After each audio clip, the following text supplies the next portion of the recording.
call this spiritual investing. Let's take it to the whiteboard. Don't forget to hydrate. And we keep it moving. Spiritual investing. There's this clip. The name of the movie right now, I can't think of. But essentially, before the stock market opens, all the traders run into the bathroom and they're popping Tums. Cocaine, I think, is in there. There's just a lot of kind of intensity going on. And one guy's talking about a divorce, another guy's talking about this ulcer that he's got to get taken care of, and then boom, the stock market bell goes off, right? Like, and boom, they all shoot out of the door. Let me tell you that that's funny, and let me tell you that that is real. The stock market volatility it can cause physical symptoms, right? Stocks, investing, right, literally can cause physical symptoms. You could get back pain. You can get back pain. You can get an ulcer.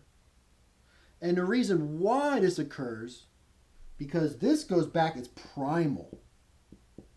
Okay? When you lose money, you have a thought process that connects to the bottom of the pyramid of needs, which is food, shelter, water. It goes to your primal being. And that will cook your nervous system, pump you into the sympathetic nervous system. Like today, the market was red. And I got out of bed and got my day going. I was lucky enough to be able to sleep in today. I really got my day going around 1, and I got a coffee, some water. I did stretching to meditative music. It was essentially meditative. And I knew the market was red, and I knew I wanted to get up there and start buying. And I was like, I feel this pull. And I'm not going to jump into that pull. And I did a meditative practice.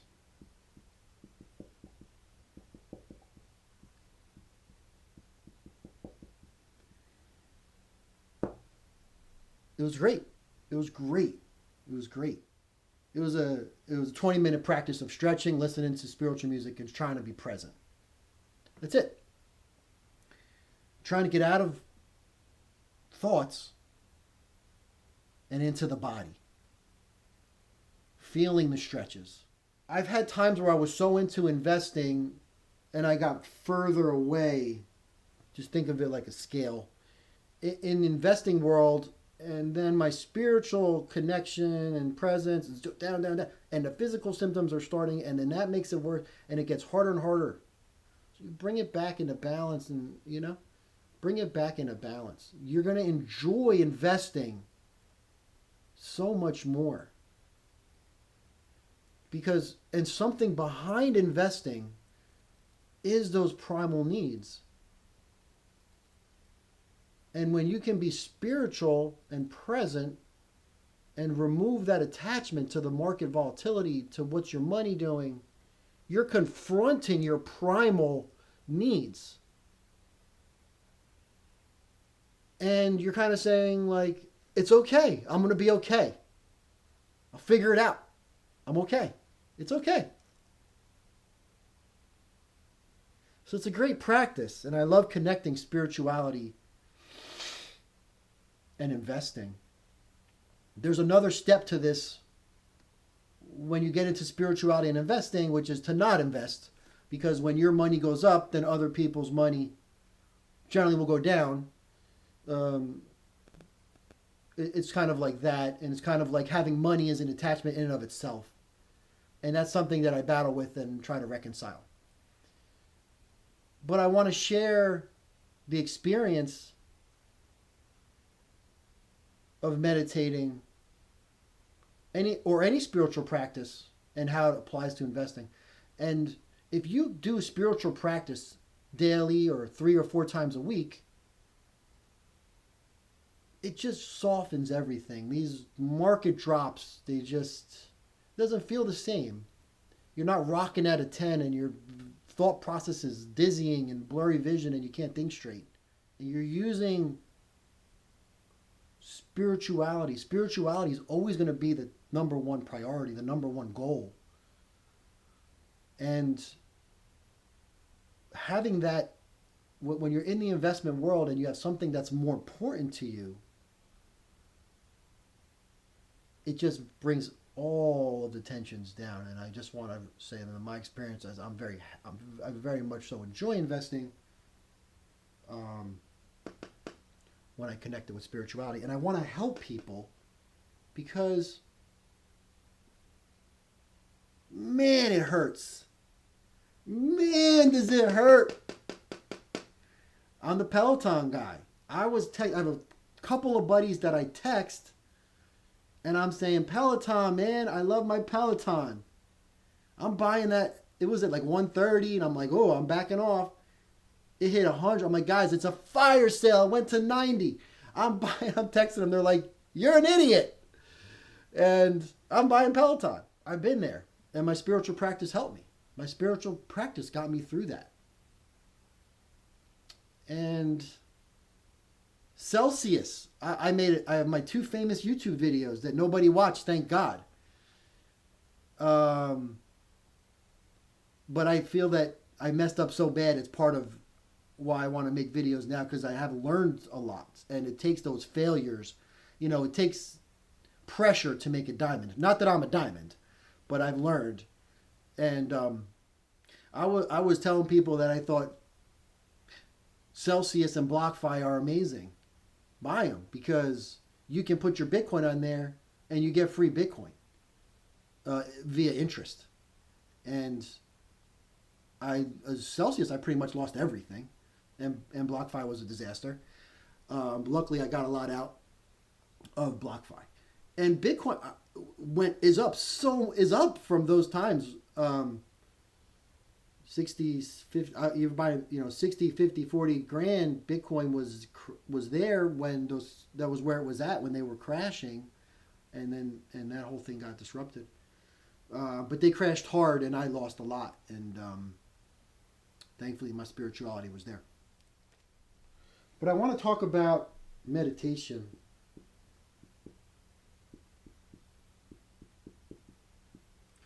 And I want to talk about this little phrase.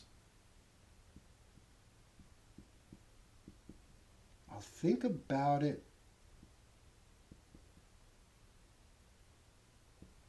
I'll think about it later. I'll think about it later. I'll think about it. I'll think about it later. I'll think about it later. I'll deal with that later.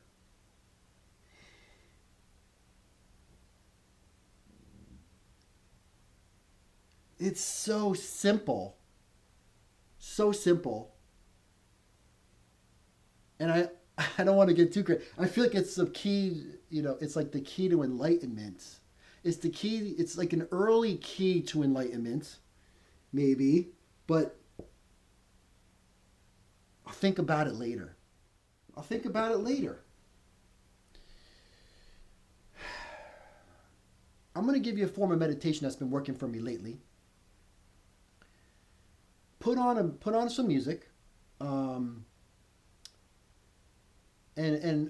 some spiritual music, especially if you like. I'm going to give you this guy, Liquid Bloom. Almost anything by Liquid Bloom on YouTube. Put on a song. Lay on your back. Just lay on your back. Sit in a meditative position. Sit in a chair. It doesn't matter. Just the only thing is you're not moving. you're just still with liquid bloom playing. In the background is many different noises of nature. Try to stay with that song, and the voice and the sounds of nature will change from a bird to a river, and go through the changes and stay with each change and note them. I noticed that sound change. Oh, I heard the bird. He's got this overlying tones, but underneath are these little subtle changes. Let's try to stay with them. And I could pretty dang well promise you, you can't. And you're going to go into a thought stream. Right? A thought stream. He's a happy guy. He's meditating. He's happy. A thought stream, right? A thought stream. Stocks are down. Tariffs. Trump. Right? Thought streams have branches. Trump. What's going on with our country? What's our political system doing? Why does my cousin love Trump? Right? You end up right in these branches, But it's all like this thought stream. And this is what I want you to find. I'll think about it later. So I'll think about it later, frees you from the change. It's like a scissor. Whoosh. And go back and find the sounds. Now,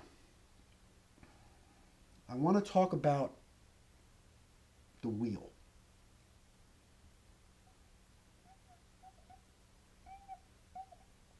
Okay? Now, the wheel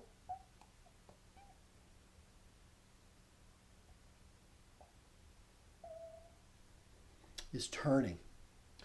What you're going to find, what I find in my meditative practice is this wheel, this is going to be a thought stream, right? Right here. Thought stream. We're going to put it right here. This is a thought stream. This wheel is not turning. It's just on this thought stream, right?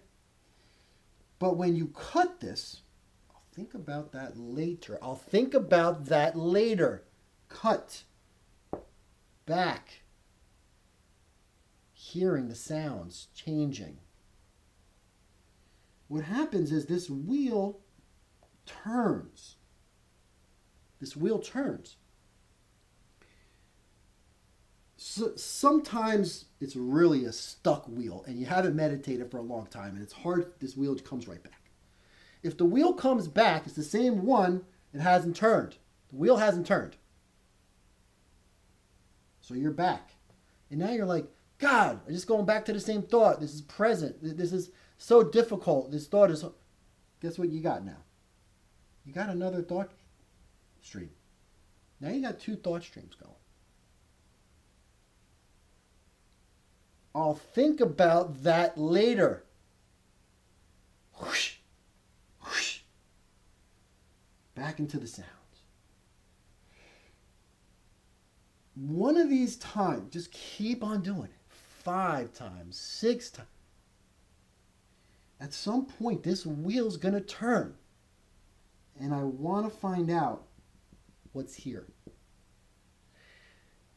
And generally, what is here is another painful wheel, spoke, thought stream, right? God, I hate my job. My boss is so annoying.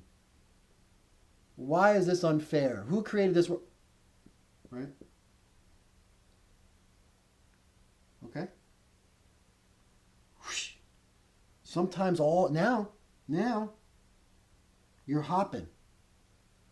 And sometimes, it's like, whoa, you go down into the emotions and you're not just having thoughts, you're having emotions pulling you in. I'll think about that later. Go back to your tool. Grab the keys, man. Unlock the door. Go back to the sounds. Stay there. It's a skill. It's a tool. It's a muscle. Work it out. But guess what? I promise you, you're going back into another thought stream. But guess what? The wheel starts to turn. Now, what's going to happen is you're going to find it's like a thickness. I feel that it really goes, your thought streams, let's just take this to another level. Your thought streams are thick, okay? And there's a strong base, right? So we're going to do something like this. There's a strong base and a thickness, okay? Strong base, thickness. That's going to hold you inside. It's going to hold you in here, all right? You chop it off. I'll think about that later. Get back into the sounds. The thought streams, this wheel starts moving. And it's a game. And this is the game. So now we're going to go from I'll think about that later. We're going to change the game. And the new game, it goes like this. God, what thought stream will come next, right? What thought stream will come next? It's a game. Oh, I'm interested in this now. This is interesting. Okay. Each thought stream that comes pulls you back in. Then you can change it to, wow, I'm in this thought stream. I wonder what thought stream will come next. It's another key. It's the key to the second door. We got through the first door. We're going through the second door now. We're going through the second door. Now, what's going to happen? The wheel's moving. The wheel starts moving. And the thought streams get easy to get out of because now this wheel's got momentum, right? And what happens is, essentially, your thought streams change. The anatomy of your thought stream changes. Okay?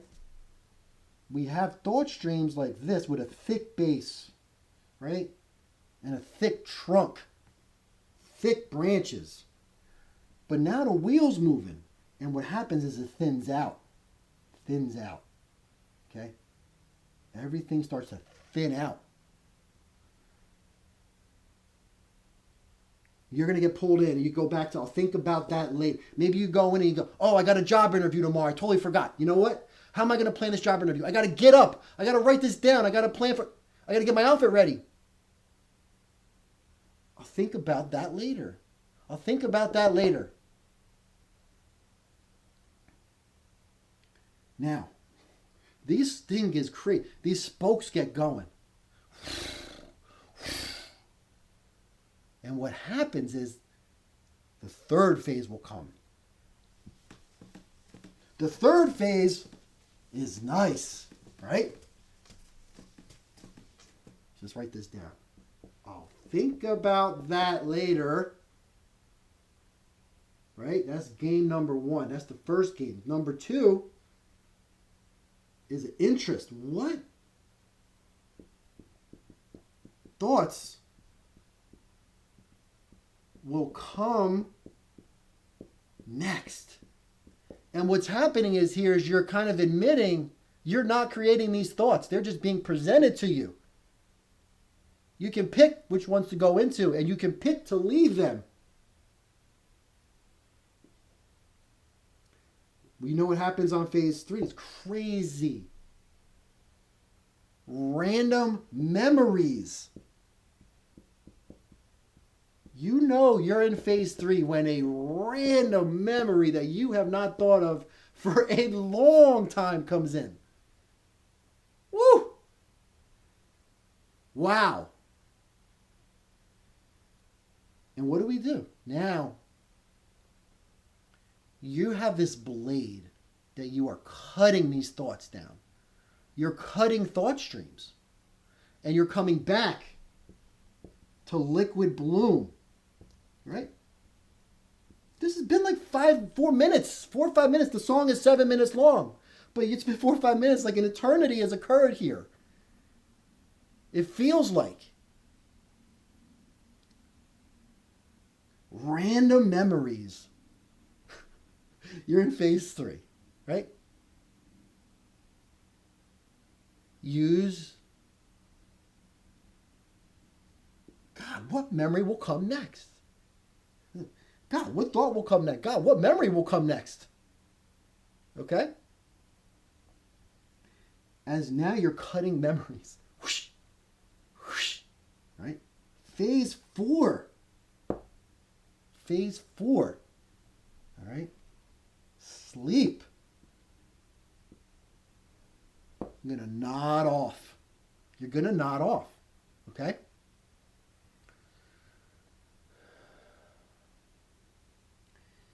You take 3 deep, intentional breaths.